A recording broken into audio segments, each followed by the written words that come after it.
This video is brought to you by Wicket Cricket Manager. Could England have found a fountain of youth that only seems to work on seam bowlers? Look at Mark Wood, who is 33 years old and bowling consistently quicker than 90 miles an hour.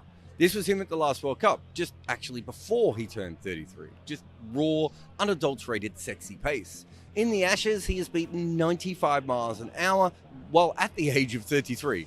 People this old are not supposed to be bowling this quick.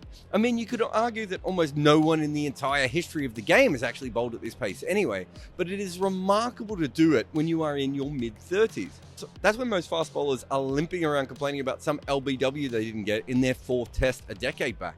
But to string so many of these fast deliveries together is really something completely different again. Because most fast bowlers in the game's history don't have the ability to do this for an entire over or even an entire ball. But at 33, are you kidding me? You shouldn't be able to walk without a limp at that age, let alone run in and beat 95 miles per hour. And all of this made me wonder if we had ever seen a 33-year-old bowl this fast consistently before. Started with Brett Lee, who was certainly bowling very quick around that age, but was pretty much in the low 90s by that point. That's very fast, but clearly not where Wood is. Lee definitely had speed, and it lasted throughout his career. And unlike many of the other quicks of his era, he was very fit and consistent with his pace, but he was a slightly different kind of bowler because he also swung it. So while he kept his pace up, like Alan Donald before him, he could actually slightly slow down and still be very awesome. Of course, Lee's slower ball could have used some work. He bowled one here once, and you can find the ghost of it over in the Archbishop Tennyson School. Derek Nannis was a late bloomer who was certainly around Wood's pace at his absolute peak. But by the time he got to 33, he had slowed down quite a lot. It must have been all of those years he was on the snowboard. Sean Tate's body didn't really allow for much bowling around the age 33 season. Mitchell Johnson was still bowling fast when he turned 33. In fact, I think from memory that might have been his peak. But by the age of 33, he'd already started to slow down a lot. And if you look at someone like Jeff Thompson, he was never as quick after his shoulder injury earlier in his career. But of course, there is one person we have left off so far, Shoaib Akhtar. He's a weird case because there is no doubt that he slowed a lot later on in his career, and he actually barely played at all towards the back end. But at 35, he was clocked at almost 100 miles an hour, although I think that was probably a rogue number. But there are a couple of balls from that same game where we could see that Shoaib delivers at just over 90 miles an hour, and then later on he goes through Mahela with one that is far slower. But this is 35-year-old Shoaib. When he was just about to turn 33, we had him bowling in the IPL. He clocked in at around 92.5 miles an hour there. 2 years later, we have him at the age of 34, bowling low 90s again versus England. So we know he had a lot of pace towards the end.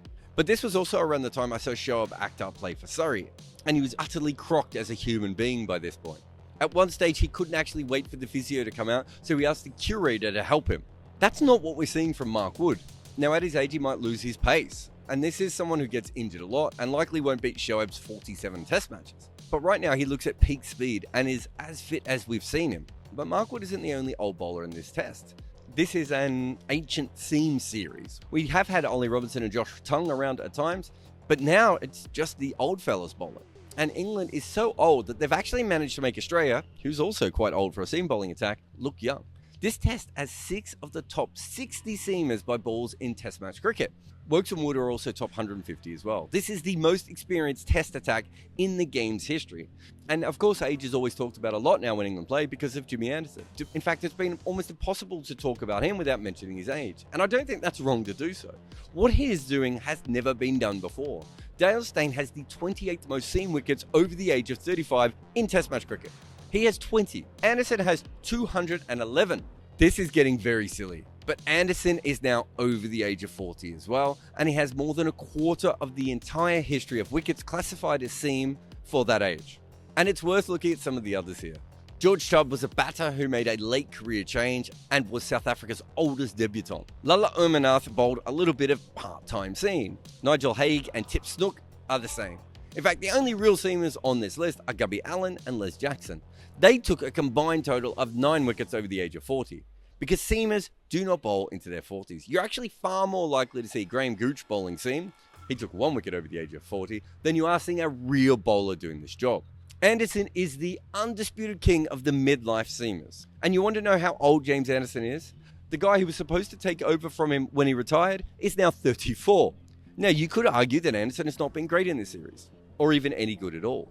He certainly reached his Troy McClure stage, but he was pretty good not that long after he turned 40. And perhaps the fact that he's turning 41 on Sunday might be playing a bigger part. I mean, there is a reason that no bowler has ever done this before. Eventually, age is undefeated. But Anderson has also not had a lot of luck in the series. The first pitch was actually set up for his batters. Now, him complaining about that is a bit rich for a man who had quite a few wickets in his favour to suddenly complain about the one that wasn't. Maybe he's just got to that age where men start to, I don't know, shout at clouds. Well, of course, he doesn't shout at clouds because he blocked the phrase Clouderson on Twitter. But then he goes to Lords and it's a pitch for bouncers. Again, certainly not favouring Anderson there, but he hasn't been able to bowl regular bouncers in the last 5 years. And the first wicket that would have suited him in the series was Headingley, and he wasn't playing in that match. There is also one side that this series has been harder for him because of how Australia has played Anderson. Of all the Ashes bowlers, he has the lowest percentage of attacking shots from his bowling. Of course, he's helped by not bowling to his own batters here, but even then, he's really low compared to the other English bowlers as well. However, if Australia thought he was finished, surely they would attack him more.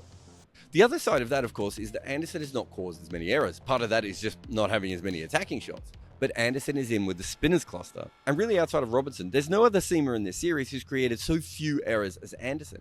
However, there is little doubt that Anderson still should have taken more than his 5 wickets looking at his overall numbers. And yet for all this talk, today he actually got a wicket with a little bit of luck with Mitch Marsh, where his inside edge could have gone, well, pretty much anywhere, but ended up going back onto the stumps.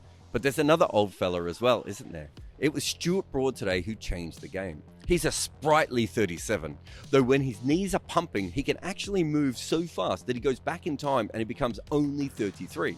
He and Jamieson actually combined for almost 15% of all wickets by seamers over the age of 35. Yeah, I know, that's another thing that sounds made up, but it's just true. So England are the best old bowling team in history, and second is probably, I don't know, Ambrose and Walsh, which is of course only 2 people. None of this is normal. The question shouldn't be when will Jimmy Anderson be dropped or retire. It should be how on earth did they make these old bastards bowl for so damn long?